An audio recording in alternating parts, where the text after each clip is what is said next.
나의 사랑하는 채 비록 헤어졌으나 어머니. 여호와께서 아브라함에게 이르시되 너는 너의 고향과 친척과 아버지의 집을 떠나 내가 네게 보여줄 땅으로 가라.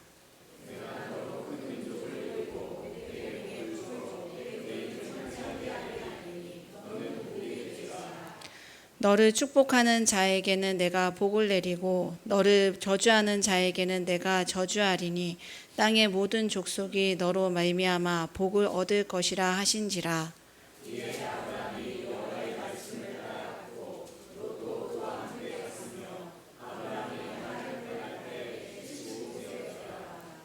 아브람이 그의 아내 사레와 조카 롯과 하란에서 모은 모든 소유와 얻은 사람들을 이끌고 가나안 땅으로 가려고 떠나서 마침내 가나안 땅에 들어갔더라.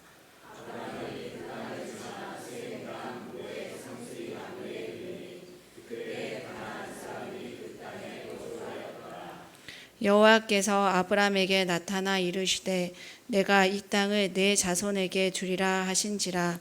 자기에게 나타나신 여호와께 그가 그곳에서 제단을 쌓고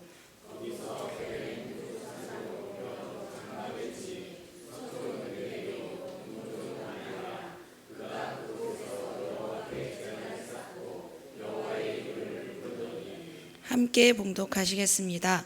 점점 남방으로 옮겨갔더라. 아멘. 평소 기도를 길게 하기로 이름난 장로님이 계셨습니다. 어느 주일날 공동의회가 끝나고 이 장로님이 마지막 폐회 기도를 하게 되었습니다. 장로님은 역시나 그날도 길게 기도를 하십니다. 특히나 그날은 창세기의 내용을 통째로 흩으시면서 기도를 하십니다.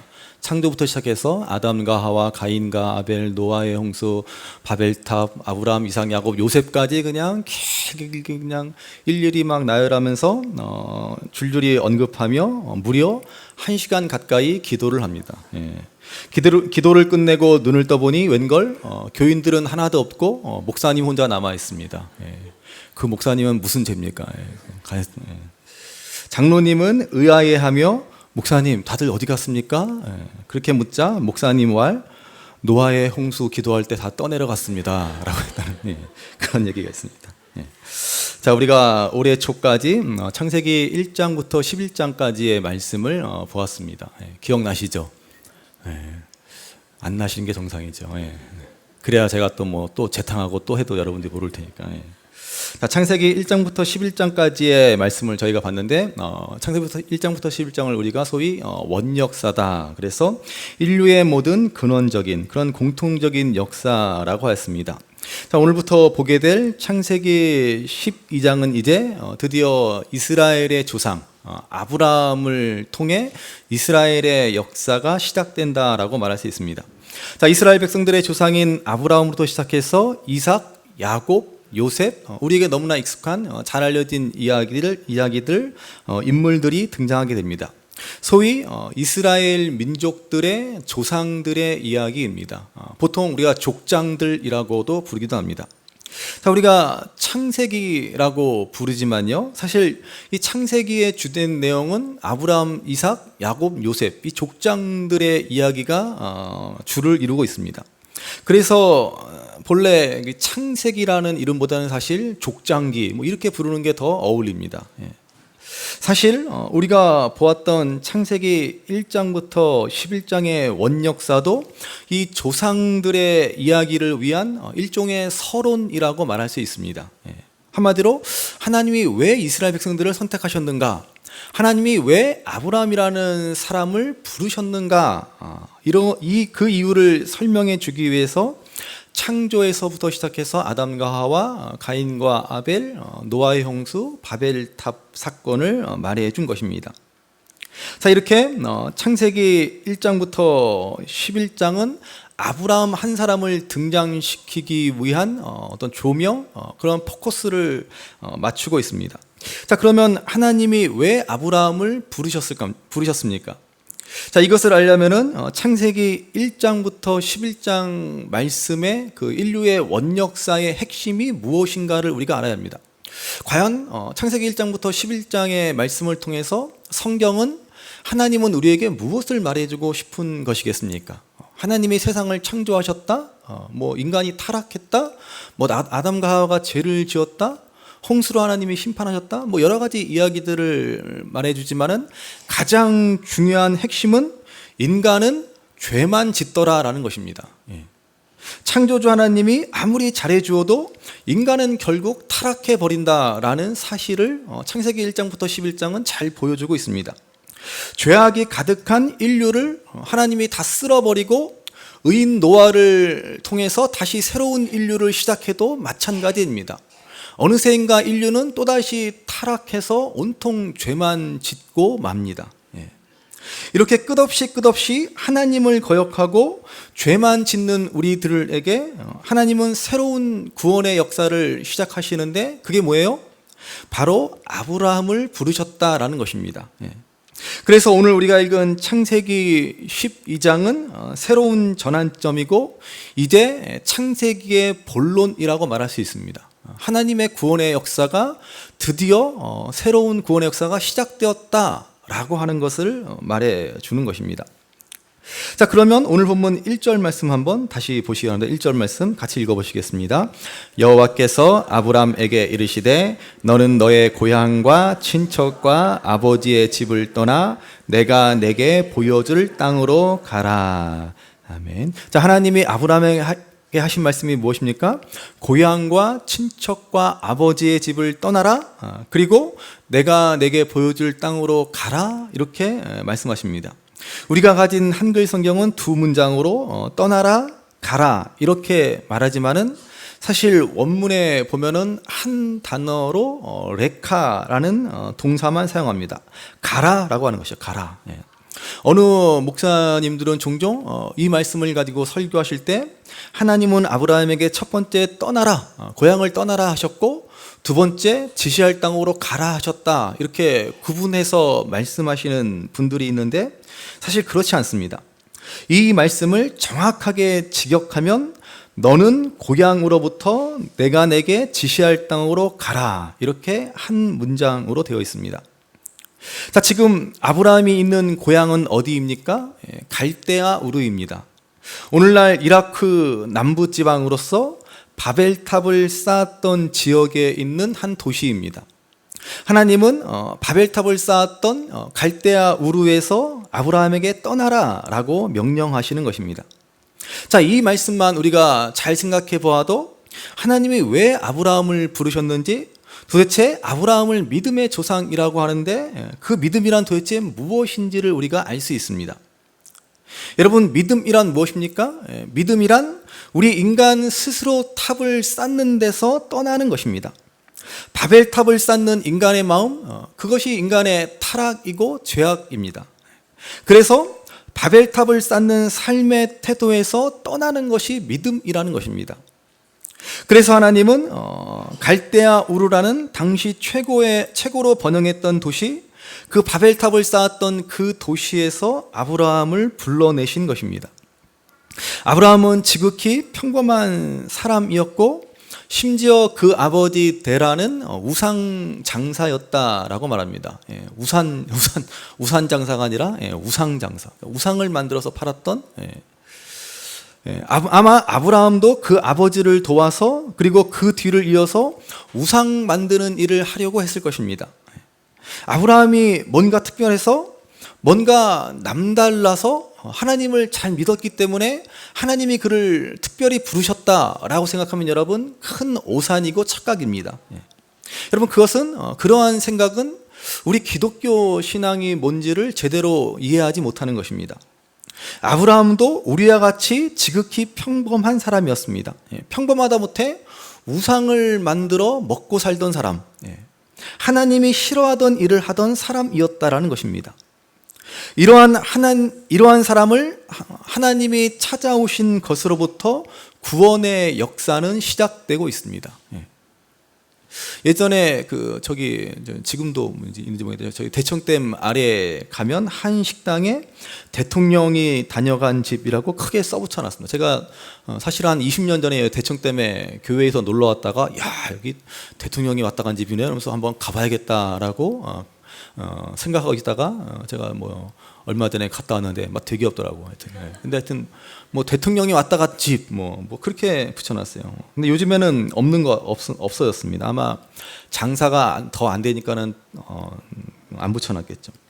식당에 뭐 대통령이 다녀갔다, 유명한 연예인이 다녀갔다라고 해도 그렇게 난리를 치는데, 여러분, 하나님이 우리에게 찾아오신 이 사건, 정말 여러분 이것처럼 우리에게 놀라운 일, 우리에게 복된 일이 어디 있습니까?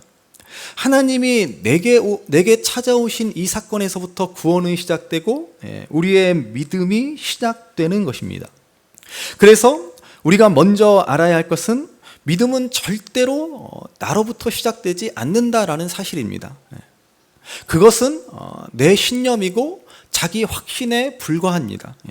믿음이란 그 대상으로부터, 상대방으로부터 시작되는 것이 진정한 믿음입니다. 그런데 우리가 하나님을 믿는다라고 하면서도 내 신념을 믿음으로 착각하는 사람들이 얼마나 많은지 모릅니다. 여러분, 정말로 잘 구별하셔야 됩니다. 그게 구별하기가 쉽지는 않지만은 정말로 잘 구별하셔야 돼요. 그렇지 않으면 요즘에 뭐 참 이런 말씀드리기 참 부끄럽기 참 그렇지만은 무슨 목사님처럼 뭐 광화문 집회에 안 오면 그거 구원받지 못한다는 등 뭐 그딴 소리가 앉아 있고, 믿음을 자기 신념이랑 구별하지 못하는, 과연 이것이 하나님으로부터 난 믿음인가? 내 경험과 생각으로부터 비롯된 신념이나 확신인가? 여러분, 이것을 잘 구별하셔야 됩니다. 그러니까 한때 목사님들이 뭐 한두 분이 아니죠. 우리 한국교회 목사님들이 긍정의 힘이라고 하는 소위 일종의 마인드 컨트롤, 자기계발서 같은 책을 가지고 그게 정말 믿음의 책이다, 그걸 믿음이다라고 설교하지 않았습니까? 모르겠습니다. 요즘에도 그런 말씀을 하시는 목사님들이 많은지는 잘 모르겠는데요. 이렇게 참된 믿음이 아니라 어떤 일종의 긍정적 사고, 자기 신념이나 자기 확신을 가지고 그것을 믿음이라고 부추기는 일들이 여전히 우리 주위에 일어나고 있습니다. 여러분, 믿음이란 뭐예요? 믿음이라고 하는 것은 삶의 방향을 바꾸는 것입니다. 세상과는 다른 방향, 세상과는 다른 가치관을 갖고 살아가게 되는 것이죠. 지금까지 내가 옳다라고 믿었고 내 확신을 가지고 내 생각을 가지고 살았던 그 삶의 방향이 틀렸다라고 하는 것을 깨닫고 하나님이 보여주신 그 삶의 길로 나아가는 것이 믿음이지 않습니까? 롯의 아내를 생각해 보시기 바랍니다. 소돔과 고모라가 멸망할 때 롯의 가족은 구원을 받았습니다. 그때 하나님의 명령이 무엇이에요? 절대로 소돔과 고모라를 돌아보지 말아라, 절대로 뒤를 돌아보지 말라라는 명령이지 않았습니까? 그렇지만은 롯의 아내는 그만 뒤를 돌아보고 말았습니다. 삶의 방향을 바꾸려 하지 않고 다시 옛날 모습으로 되돌렸다라는 것입니다. 그러자 그녀는 그 자리에서 소금 기둥이 되어버리고 말았습니다. 소금 기둥이 되었다라고 하는 것은 그 자리에서 멈춰버렸다라는 것입니다. 세상에 그냥 머물렀다라는 것입니다. 아브라함으로 치면 갈대아 우르에서 떠나기를 거부했다라는 말입니다. 그래서 세상에 생각이 멈춰버린 짠돌이 짠순이가 되어서 살아가는 것입니다. 그냥 세상에 그냥 매여서 세상만 바라보면서 그렇게 그냥 짠돌이 짠순이로. 옆에 분들 권면하실까요? 짠돌이 짠순이가 되지 맙시다. 짠돌이 짠순이가 되지 맙시다. 그렇게 세상에 매여 사는. 하나님은 바로 이러한 세상의 큰 물줄기를 바꾸시고자 갈대아 우르에서 아브라함을 부르셨습니다. 이제 하나님으로부터 시작된 믿음의 이야기를 시작하시고자 아브라함을 불러내신 것입니다. 자, 하나님은 그런데 하필 왜 아브라함을 부르셨을까? 왜 수많은 사람들 중에서 아브라함입니까? 그 이유는 모르겠습니다. 어쩌면 제 생각이지만 아마도 아브라함의 마음속에는 분명 어떤 회의, 어떤 삶에 대한 어떤 그러한 생각이 있었을 것입니다. 갈대아 우르에서 아버지를 도와서 열심히 우상을 만들어 팔았지만은 과연 이렇게 사는 것이 제대로 인생을 살아가는 것일까? 이렇게 살다가 끝나는 것이 인생의 전부일까? 이러한 마음의 동요가 있었을 것이다 라고 생각됩니다. 여러분, 그렇지 않고서야 어떻게 갈대아 우르 그 삶의 그 지경을 그렇게 쉽게 떠날 수가 있겠습니까? 예수님의 제자들을 한번 생각해 보시기 바랍니다. 우리는 종종 설교 말씀을 통해서 그렇게 나를 따르라, 예수님의 그 한마디에 제자들이 그냥 무조건 순종했다라고 하면서 그 순종을 칭찬하고 그 순종을 본받자라고 하는데, 그렇습니까 여러분? 아니요, 그렇지 않습니다. 제자들이 무조건 순종할 수 있었을 것 같습니까? 예. 그 사람들이 뭐 그렇게 대단한 사람들이라고. 예. 우리는 무조건적인 순종의 예로 제자들을 말하지만 그렇지 않습니다. 본인이 현재의 그 고기잡이 어부의 삶에 만족하고 있었다라고 한다면, 그 일에 그들이 행복함을 느끼고 있었다면 과연 어떻게 예수님을 따라 나설 수 있었겠습니까? 요한복음에 보시면 그 분명한 해답이 있습니다. 예수님을 따라 나선 이 어부였던 제자들은 다 본래 세례 요한의 제자들이었습니다. 그 말은 곧 그들이 단순한 어부가 아니라 삶의 가치를 쫓는, 무엇이 정말로 의미 있고 가치 있는 삶인가 하는 것을 고민하며 살았던 사람들이라는 말입니다.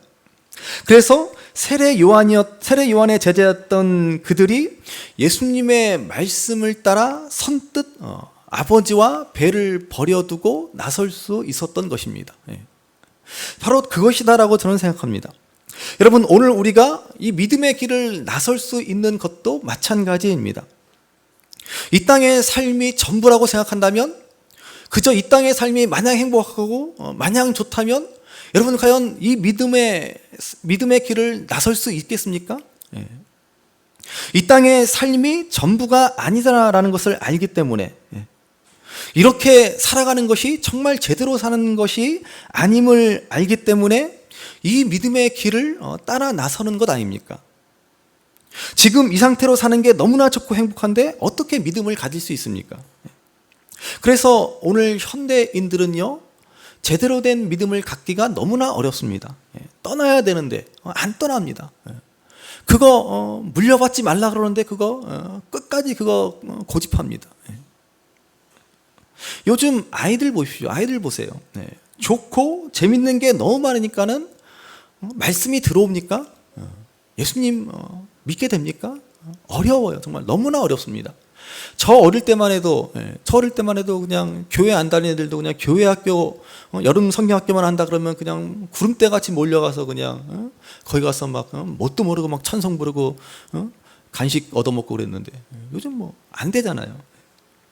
그래서 요즘 우리들은 예수님을 믿는다고 하지만 떠나려 하지는 않습니다. 그냥 바벨탑을 쌓는 갈대아 우르에 머무르고 싶어 합니다. 여기에 오늘 우리들의 믿음 생활에 문제가 있습니다. 여전히 믿음 생활이라고 하지만 내 확신, 내 생각, 내 신념, 내 욕심을 따라 살고 싶어 합니다. 여러분, 믿음이라고 하는 것은 자기 확신, 자기 신념을 버리고 자기 부정에서부터 출발하는데, 예수 믿어서 나를 더욱더 공고하게 세우고 싶어 합니다. 예수님의 힘을 빌어서 내가 원하는 삶을 살고자 합니다. 그걸 복이라고 여깁니다. 여전히 우리는 갈대아 우르에서 바벨탑을 쌓고 싶어 하는 것입니다. 여러분, 믿음의 길이란 내 심령과 내 생각, 내 욕심을 따라 내 힘으로 뭔가를 이룰 수 있다라고 생각하고 살아가는 삶의 방식에서 떠나 하나님의 뜻을 따라 하나님만 의지하며 살기로 결정하는 삶의 전환이 이루어져야 하는 것입니다. 그것이 바로 오늘 본문이 말씀하는 고향으로부터 내가 내게 보여줄 땅으로 가라 하는 것입니다. 어디로 가야 할지 보여주셔야 가지 않겠습니까? 그런데 보여주시지도 않고 보여줄 테니 가라 그럽니다. 여러분, 갈 수 있겠습니까? 아니, 그럼 가라 그랬으면 어디로 가야 할지 알려주시기라도 해야지. 알려주시지도 않고 일단 가면 그때 내가 알려주겠다. 이렇게 말씀하고 있지 않습니까? 믿음이란 여러분 바로 이것입니다. 보고 가면 누가 못 가겠습니까? 알고 가면 누가 그거를 믿음이라고 말할 수 있습니까? 갈 바를 알지 못하고 일단 무조건 가는 것입니다. 이 길을 가기란 쉽지 않죠. 정말로 어렵습니다. 익숙한 환경을 떠나고 삶의 방식을 바꾼다는 것은 참으로 힘든 일입니다.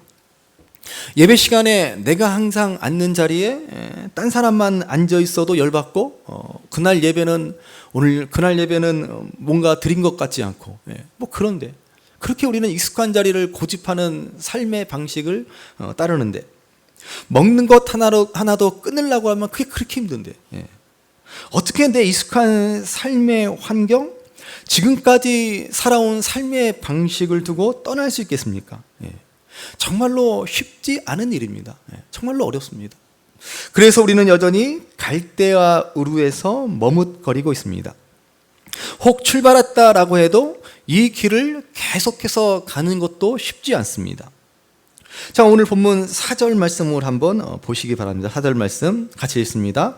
이에 아브라함이 여호와의 말씀을 따라갔고 롯도 그와 함께 갔으며 아브라함이 하란을 떠날 때에 75세였더라. 아멘. 자, 갈대아 우르를 떠난 아브라함이 제일 먼저 도착한 곳은 하란입니다. 하란은 오늘날 이스라엘 북쪽 시리아 지역입니다. 아마도 아브라함은 잠시 머물고자 했을 것입니다. 그런데 아버지 데라가 하란에서 머물러 더 이상 가려고 하지 않습니다. 갈대아 우르만큼은 아니어도 하란도 당시에 큰 도시였습니다. 아버지 데라는 하란에서 머물기를 원했고 더 이상 가고 싶어 하지 않은 것입니다. 그래서 여러분 영어의 그 딜레이라는 단어, 지체하다, 머물다, 미루다, 연기하다, 이 딜레이라는 단어가 바로 이 데라라는 이름에서 나왔다라고 합니다. 그래서 아브라함은 머물고 싶어하는 그 갈 길을 지체하는 아버지 데라를 남겨두고 홀로 떠나게 되었습니다. 여러분, 아버지를 두고 떠난다는 것이 얼마나 어려운 결정이겠습니까? 자칫하면은 아브라함은 하란에 주저앉아 버릴 수도 있었을 것입니다. 그러나 그것은 하나님이 보여주실 지시하신 땅이 아닙니다. 그래서 아브라함은 또다시 믿음의 결정으로 그것을 떠나게 된 것입니다. 여러분, 이처럼 믿음의 길을 떠난다는 것은 쉽지 않은 여정입니다. 익숙한 삶의 방식, 우리의 자연스러운 본성과 욕심, 내 신념과 확신을 버린다라고 하는 것은 정말로 어렵습니다. 그러나 믿음은 반드시 여기에서 떠나야 합니다. 이건 정말로 내 생각과 내 노력과 내 의지로 할 수 없는 일입니다. 그래서 믿음은 하나님의 선물이고 구원은 하나님이 하시는 일입니다. 자, 그런데 오늘 본문에 보면 하나님은 아브라함에게 떠날 것을 명하시면서 그에게 세 가지 약속을 주고 계십니다. 우리 2절 말씀 같이 읽습니다. 내가 너로 큰 민족을 이루고 내게 복을 주어 내 이름을 창대하게 하리니 너는 복이 될지라. 아멘. 내가 너로 큰 민족을 이루겠다. 내 이름을 창대하게 하겠다. 너는 복이 되게 하겠다. 이렇게 세 가지 약속을 하지만 여러분, 엄밀히 말하면 한 가지 약속입니다. 그것은 바로 너는 복이 될 것이다 라는 것입니다. 큰 민족을 이루고 너의 이름을 창대하게 하겠다라고 하는 것은 복의 내용입니다.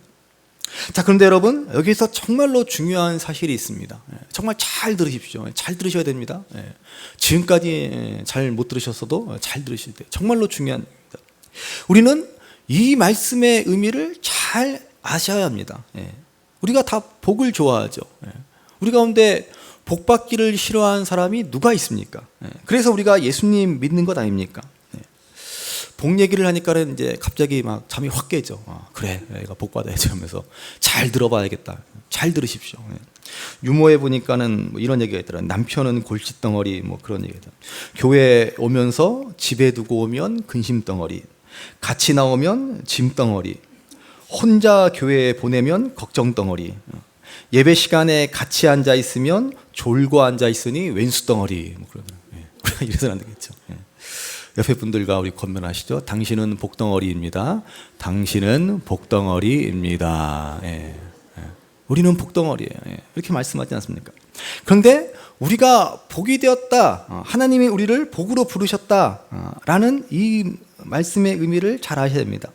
그래서 아브라함에게 큰 민족을 이루고 그 이름을 창대하게 하셨다 그랬습니다. 거기다가 그 자손에게 땅도 주셨다라고 말씀합니다. 이 말씀을 우리는 종종 쉽게 어떻게 해석해요? 그래, 우리도 믿음으로 아브라함처럼 복받아서 땅도 얻고 재물도 얻고 명예도 얻고 자손도 번창하자. 우리는 복을 이렇게 이해하고 이 말씀을 이렇게 해석하고 싶어 합니다. 여전히 갈대아 우르에 머물러 있는 것입니다. 그것은 세상 사람들이 그렇게 열심히 쌓고 있는 바벨탑일 뿐입니다. 여러분, 하나님이 아브라함에게 큰 민족을 이루고 그 이름을 창대하게 하신다라는 말이 무슨 말입니까? 그를 통해서, 아브라함을 통해서 많은 사람들을 구원하시겠다라고 하는 약속입니다. 단지 이스라엘의 백성의 조상이 되게 하겠다, 그를 유명한 사람이 되도록 하시겠다라는 말씀이 아닙니다. 물론 아브라함은 많은 민족의 조상이 되어서 오늘날 세계 인구의 절반, 무슬림과 유대교와 우리 기독교가 다 아브라함을 믿음의 조상으로 믿는 그러한 유명한 사람, 그야말로 그 이름이 창대하게 된 사람이 되었습니다. 그러나 단지 그런 의미가 아닙니다. 이 약속은 아브라함을 믿음의 조상 되게 하셔서 많은 이들을 구원하시겠다라고 하는 약속입니다. 이것이 바로 복이 될 것이다 라는 말씀의 의미입니다. 갑자기 실망감이 확 밀려오죠. 나도 아브라함처럼 복받고 싶었는데 그게 아니었어? 우리 예전 개역 성경에는 복의 근원이 되게 하시겠다라고 했습니다.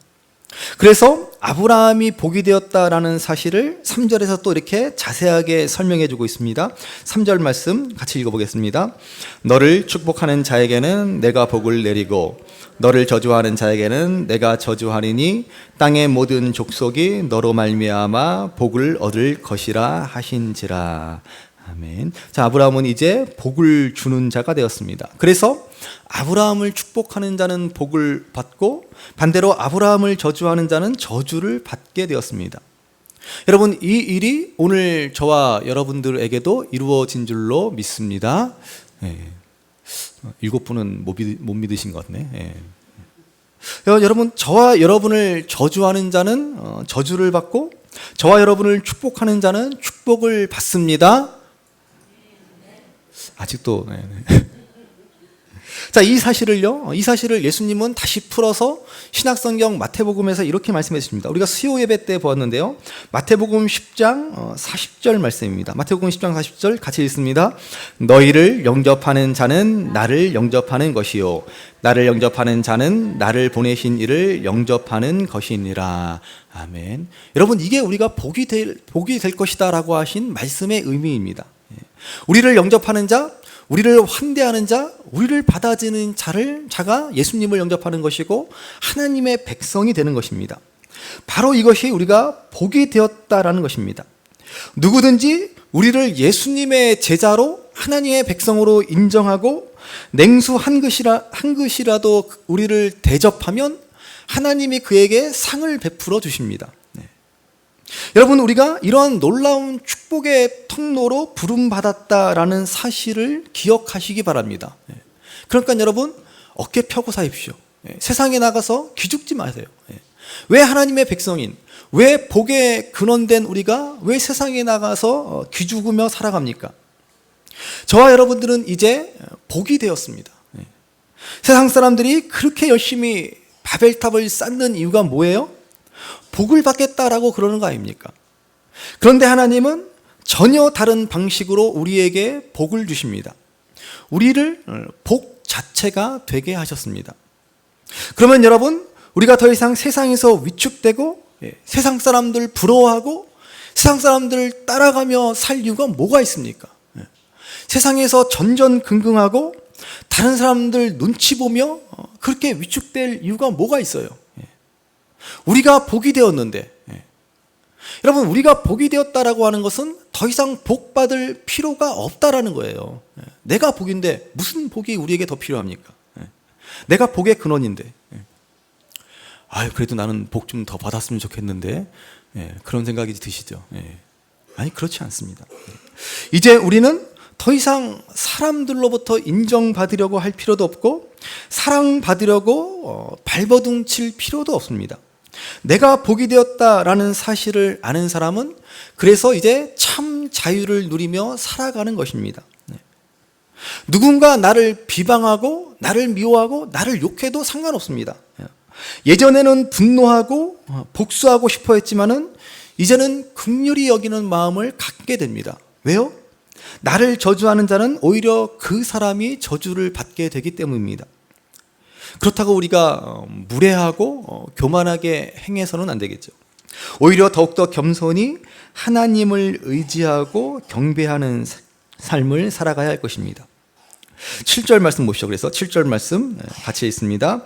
여호와께서 아브라함에게 나타나 이르시되 내가 이 땅을 내 자손에게 주리라 하신지라. 자기에게 나타나신 여호와께 그가 그곳에서 제단을 쌓고. 아멘. 자, 아브라함은 이제 하나님의 약속을 신뢰하고 그곳에서 제단을 쌓았습니다. 여러분, 이것이 바로 구원받은 새로운 삶을 살아가는 방식이라는 말입니다. 11장에서 죄악된 삶의 방식은 뭐예요? 바벨탑을 열심히 쌓는 겁니다.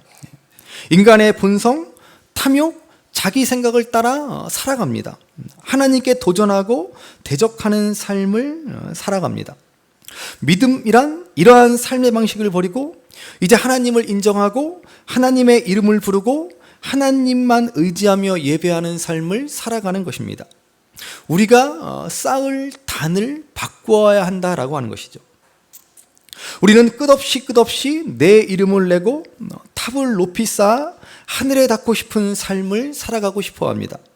그런 세상에서 하나님은 우리를 불러내셔서 탑이 아니라 제단을 쌓으라고 말씀하는 것입니다.